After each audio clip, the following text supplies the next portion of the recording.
السلام عليكم ورحمة الله وبركاته. ازيكم حبايبي؟ عاملين ايه؟ يا رب تكونوا بخير. اللهم صل وسلم على سيدنا محمد وعلى اله وصحبه وسلم. كل سنة وانتم طيبين واحنا في شعبان ورمضان مقبل، ولبعود الايام يا رب على الامة الاسلامية والناس اجمعين، امين اللهم امين. النهارده بقى بدأنا نعمل مخلل علشان رمضان داخل علينا، وان شاء الله مش هينعم ولا يبقى مميع كده ولا هيبقى معفن ولا ريمه ولا طبقه بيضه ولا اي حاجه. هنعمله الترشي من جميع الانواع اللي في بطرمان واحد بطريقه جديده ومبتكره وجميله وهتعجبكم ان شاء الله. انا قطعت اللفت كله كده زي صوابع زي ما انتم شايفين، وخليت واحده عشان اوريها لكم. يعني ابتدي معاكم واحده واحده كده. في لفت وفي جزر وفي خيار، قطعت برده الجزر كده وخليها جزرايه، وهجيب القرنبيط وهجيب الفلفل، ونشوف بعد كده هنضيف ايه. هنقشر كده زي ما انتم شايفين. هقشر اللي فوق دي، هقشرها كده، وش العنقود ده اللي من هنا واللي من هنا اهو، بعد طبعا ما غسلناها كويس ونضفناها. وهجيب السكينه، لو ما عندكيش سكينه، انا دورت على السكينه المشرشره ما لقيتهاش. اي سكينه ترانش كده عندك، لو مش بتاعه الترش مش موجوده تنفع برضو اهو. هنقطع نصين كده بالطول، امسكها كده اهو برضو 2 بالطول نصين، واعملها كده لو تخينه شويه كل واحده 2 كده بكل بساطه اهي.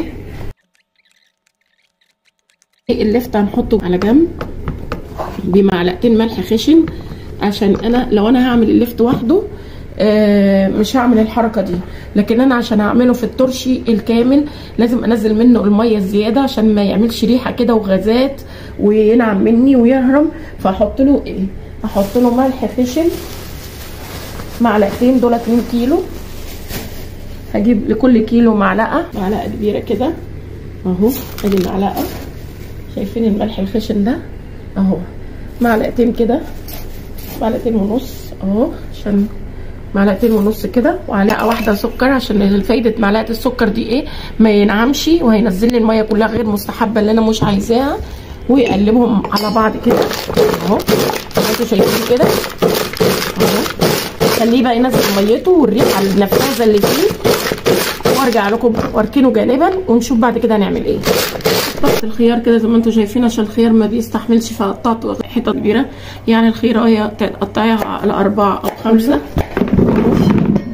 وادي الجزر هحوش الحته دي كده اللي من تحت، الحته اللي من فوق دي، وتقطعي بقى زي ما انت عايزه كده. سامحوني عندي برد واصور وانا عندي برد، عارفين الشتا بقى. شايفين بكل بساطه كده. قطعي باي حاجه، واحط كده الجزرات. ادي الخيار، ادي الجزر، ومستنيين اللفت لما يقعد ساعتين في الملح عشان ينزل الميه اللي مش لطيفه بتاعته. قطعيها نصين، خرمها اغزها كده عشان الميه تدخل فيها عشان ما تتنفخش وتنعم اهو زي ما انتوا شايفين. هي كده هقطعها نصين، شايفين اهو، حاجه بسيطه. بعد ما قطعنا الجزر والخيار واللفت، حطيته زي ما وريته لكم، معلقتين ملح ومعلقه سكر عشان ينزل كل الميه اللي مش مستحبه فيه، عشان ده هنعمله ترشي مجموع مع بعضه. جبت كده الزهره وقطعتها كده زي الوردات كده صغيره، واحط لها ايه؟ ميه سخنه بتغلي اهو، شايفين، واخليها لمده 10 دقائق او ربع ساعه بس كده. ايه؟ تبقى تعقيم من القرنبيطه، وتبقى ايه؟ ما تبقاش بتقرش كده وتبقى نيه وتنعم مع الترشي لما احطه لها بس. واغطيها كده لمده 10 دقائق وارجع لكم نشوف هنعمل. خلاص يا بنات، عدت الربع ساعه. اصفيهم كده اهو، واحطهم على الترش الباقي، الجزر والخيار اهو، شايفين كده تعقم ونزل الريحه اللي مش كويسه اللي فيه. اقدر احطه كده عشان ما يتهريش اهو. بعد كده نشوف اللفت نزل ميته، لان عدى اكتر من ساعتين، ممكن تخليه ساعتين زي على قد ما تقدري ينزل الميه اللي مش لطيفه اللي فيه. اللفت نزل ميته، هصفيه كده زي ما هو كده، واروح حاطاه هنا كده اهو، صفي كويس. ان بقى ربنا على تقليبه. شايفين الميه اللي نزلت منه؟ هي دي الميه اللي مش مستحبه اللي انا ايه مش عايزاها. دي هدلقها طبعا بعيد، القرنبيط واللفت والخيار والجزر والفلفل مع بعض. هنعمل ايه بقى بعد كده؟ هنقلبهم تقليبه حلوه. بس الخضار شكله يفتح النفس ازاي. الله اكبر، اللهم صل على النبي، ما شاء الله، عشان رمضان وكفينا رمضان. كميه حلوه وكبيره اهو، كميه اهي. نشوف بقى الخلطه اللي هنحطها ليه وازاي هنخلله من غير ولا نقطه ميه. هنجيب بقى الخلطه بتاعتنا ونحط كده كوبايه كبيره زيت، ونحط معاها شويه، كوبايه وربع كده عشان الكميه كبيره ما شاء الله. 5 كيلو وشويه اهو، دول 5 كيلو مخلل ترشي يعني مجموع يعني كده مشكل. هنحط لكل كيلو معلقتين ونص. الملح خشن يا جماعه، بصوا انا طحنته شويه في الخلاط عشان خشن جدا، عشان يلحق يدوب يعني وكده، عشان مش هحط له ميه. هحط كده معلقه ونص، معلقتين ونص لكل كيلو. ادي 1 2 ونص، ادي كده اول كيلو. كده ايه لل5 كيلو مخلل بتاعنا. هنحط بقى ورق لورا وكزبره، دول بيعملوا حاجه حلوه قوي وبيحفظوا المخلل بتاعي.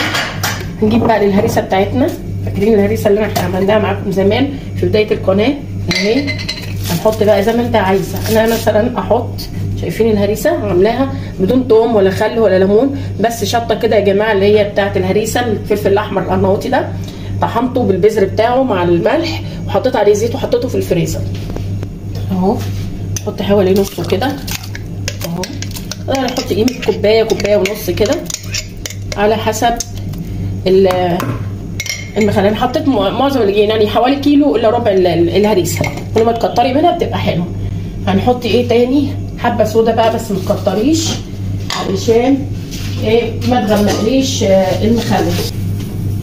شويه كده حبه سودا بتاع معلقه اهو. لو في فلفل اسود حطي، مفيش خلاص، انا مش متوفر عندي فلفل اسود صحيح. الكزبره وورق اللورا بفعل الاثنين هيحافظوني ان شاء الله على المخلل بتاعي. ليمون بقى، دي حوالي كوبايه كبيره اهي، اكتر من كوبايه اهو. ادي كوبايه وشويه كده ليمون. وهنحط كوبايه ونص خل، لانه بيعتمد على السوائل دي، مش هحط ميه خالص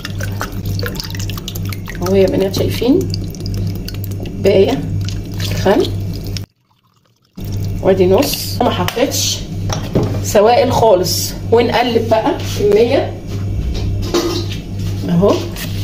شايفين الخليط الجامد ده؟ يعني تتاكل نيه كده لحد ما الملح يدوب تماما واحس انه ايه اتدوب مع الخلطه اللي انا عاملاها دي. هفضل اقلب بقى لحد ما الملح يدوب خالص. هنا نحط الخلطه كده. انا قلبت الملح كله اهو، لاحظوا كده. انزل كل الخليط، مش نقطه ميه، خلي بالكم. هقلب بقى الخليط ده كله ان شاء الله لغايه ما يجي كميه كبيره. اقلبه كده، اقلبه كويس عشان يتجانس كله مع بعضه.